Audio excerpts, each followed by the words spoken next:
Look, we've got to talk about this $1.3 trillion spending bill. Congresswoman, you averted a shutdown, but of course you're looking to a $1.3 trillion spending package delivered to the president's desk now. It includes defense as well as domestic spending. The measure is headed to the president's desk for signature, but a lot of pushback here.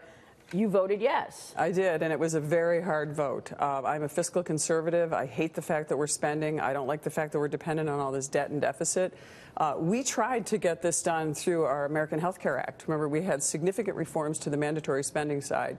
We didn't get that done. We got a thumbs-down vote from one person in the Senate that prevented us from getting to that mandatory spending side, which is so large it eclipses what we do on the discretionary side. But that being said, we have a short-term fix. It's ugly. They called it the big ugly when I was a New York State Assemblywoman. I would call it the big ugly now.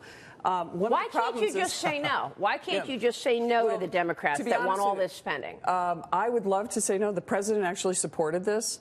My biggest concern, and my son is an active duty Marine officer who has indicated to me, and we have met with General Mattis and numerous people on that side, we have seriously degraded our military over the years. Agreed. And that is being held as a big club to us. And when you see more of our good servicemen and women, our hardworking, honorably serving people, die in training than in combat, there is a problem with what we're doing in our military side. And General Mattis has said the only thing more dangerous than our most dangerous enemies is Congress. And we need to act, and we needed to do something with our military. But sadly, it came at a price. With this. Now, $80 billion in defense spending increase above the 2011 sequester levels, $63 billion increase in domestic spending. Right. The issue is because now Congress, Republicans and Democrats have signed off on higher spending levels, we now get into the $1 trillion annual budget deficits. What that ultimately will do, given the $21 trillion that we have in debt already, we're going to be spending more on interest on our debt in less than a decade, in just a matter of years, than we spend on our military.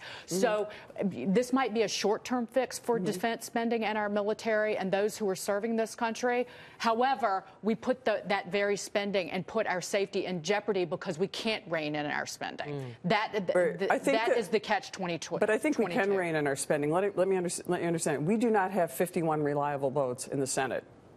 I don't care. We don't forget 60. We don't have 51 reliable votes. We proved that in our attempt to pass the American Health Care Act through reconciliation. A lot of these things. And you got a big this. Right. A lot of the things we could fix, we could do on regular order if we had enough votes. Even a simple majority, I would advocate to the Senate to go back to the simple majority. We don't have 51 reliable votes. And think about this. In my district alone, we once had an Air Force base that was closed. We now have one of the most significant assets. It's called Rome Labs.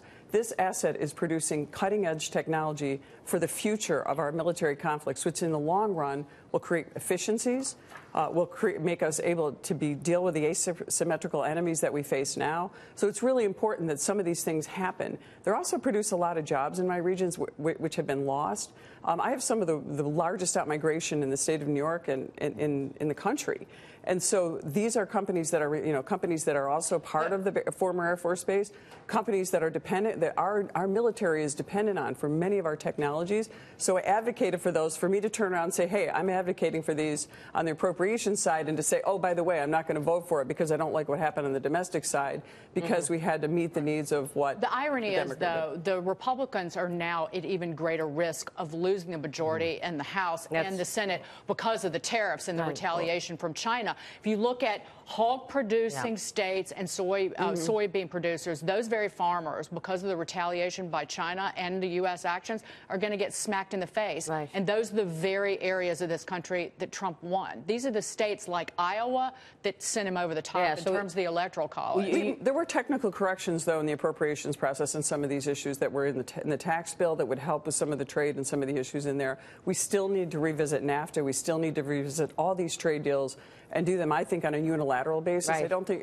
Trump, what did he say all over yesterday? The word of the day is reciprocal trade now. Yeah. We've gone from free, fair to reciprocal. Yeah, well, China's calling it retaliatory. Real quick on John Bolton, HR out, Bolton in, your thoughts? Yeah, I like John Bolton. I think it's going to be, I just think it's interesting in the president's choices, and let's see how that works out. But I think John is a very strong person. I think he's going to be, it'd be interesting to see the strong personalities in the White House. Yes. Although we've had a number of them in the past. We'll see where they end up. But Congresswoman, thanks thank very you. much. Appreciate Great to see you. Thank you. Great to see you, too. Thanks so much. Practical approach from Claudia Tenney joining us there.